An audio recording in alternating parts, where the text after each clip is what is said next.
સાહેબ આ બાજુ. તો બધાનું પતી ગયું આપની યુનિવર્સિટી. પણ સર ગુજરાત કોમન એપ કેના માટે લાવે છે? ગુજરાત યુનિવર્સિટી અમે અમારી રીતે એડમિશન કરશું તો આપણે કેવી એનાઉન્સમેન્ટ કરતો એવું ન થઈ શકે સરકારી ગુજરાત યુનિવર્સિટીએ એનએસયુઆઈ દ્વારા જે આપણે પીજીના એડમિશન પ્રક્રિયા છે એ ચાલુ કરવા અનુસંધાને રજૂઆત આવેલી છે. એમ ગુજરાતની જે કોમન પોર્ટલ દ્વારા પીજીના એડમિશન પ્રક્રિયા થતી હોય છે એમ, અને ગત વર્ષ પણ આપણે આ રીતે પીજીની પ્રક્રિયા છે કરેલી હતી એમ. એ જ પ્રમાણે આ વર્ષે પણ આપણે પીજી કમિટી અને એડમિશનની પ્રક્રિયા છે એ ચાલુ કરેલી એમ.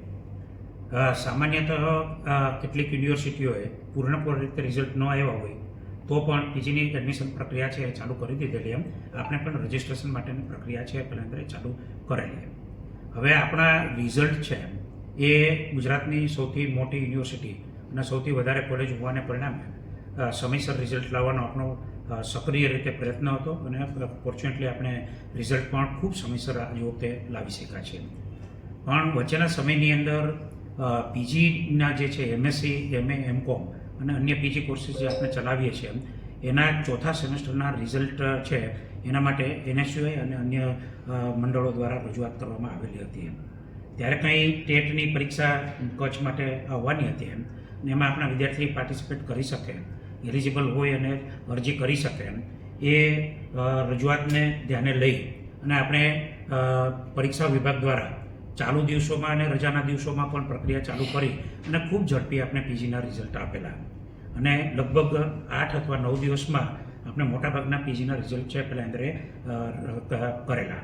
યુનિવર્સિટી પાસે મેન પાવરની જે ટોટલ સંખ્યા છે એ સંખ્યા જોતાં આપણે પીજીના 8 કે 10 દિવસમાં રિઝલ્ટ બહાર પાડવાને લીધે યુજીના રિઝલ્ટ છે પહેલાં અંદર અઠવાડિયું કદાચ પાછળ ગયા છે. અને હવે આપણે સતત રીતે જીકાસ છે એમની સાથે સંપર્કમાં છીએ, આપણા કોર્ડિનેટરની સાથે સતત રીતે વાત કરે છે અને દરરોજનું આપણે અપડેટ મેળવીએ છીએ. આપણે પીજી માટેની છે તમામ રિઝલ્ટો યુજીના છેલ્લા વર્ષના તમામ રિઝલ્ટો આપણે જાહેર કરી શક્યા છીએ અને એડમિશન પ્રક્રિયા ખૂબ ઓછા સમયની અંદર આપણે ચાલુ કરવા પ્રયત્નશીલ છીએ. જીકાસ સાથે સંકલન કરતાં એવું જણાયું કે તમારા જે એડમિશન માટેની પ્રક્રિયાનું શેડ્યુલ છે એ તમને વહેલી તકે અમે આપીએ છીએ. જેવું આપણને શેડ્યુલ મળે એટલે તરત જ આપણે પીજીના એડમિશનની પ્રક્રિયા છે એ ચાલુ કરવાના છીએ. આજુ વખતે આપણે જે પીજીની સીટો વધારો જે છે એ ગત વર્ષ આપણે જે જગ્યા જેને માંગેલા હતા એ જ પ્રમાણે આપણે સીટોનો વધારો આપી દીધેલો હતો. આપણે થોડું વધારે વ્યવસ્થિત થાય અને એમનું સંકલન થાય એના માટે આપણે પીજી કોર્સની અંદર જેટલી ડિમાન્ડ છે એ ખૂબ સમય પહેલાં આપણે મંગાવી લીધેલી હતી એમની ફી જે ભરવાની હતી એ ફી પણ આપણે ભરાવેલી છે અને તાત્કાલિક આપણે આવી જે વધારાની સીટો છે એ પણ મંજૂર કરવા માટે પ્રયત્નશીલ છે. જીકાસ ઉપર ક્યારે આપણે ચોઇસ ફિલિંગ માટે મૂકવામાં જીકાસ માટે છે પહેલાં અંદર એ અત્યારે એનું સંકલન થાય છે.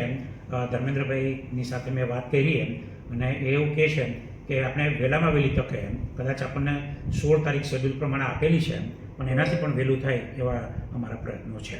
વિદ્યાર્થીઓને હાલ કોઈ મુશ્કેલી પડી રહી છે? મુશ્કેલી એટલે યુજીના રિઝલ્ટ આવ્યા એને હજી કદાચ 3 કે 4 દિવસ થયા. બીએનું રિઝલ્ટ આપણું સૌથી મોટું રિઝલ્ટ હોય છે. 40 થી 50 હજારની સંખ્યામાં આપણે ત્યાં વિદ્યાર્થીઓ હોય છે. આ મોટામાં મોટું છેલ્લું રિઝલ્ટ છે પહેલાં અંદર આપણે લગભગ 3 દિવસ પહેલાં બહાર પાડ્યું.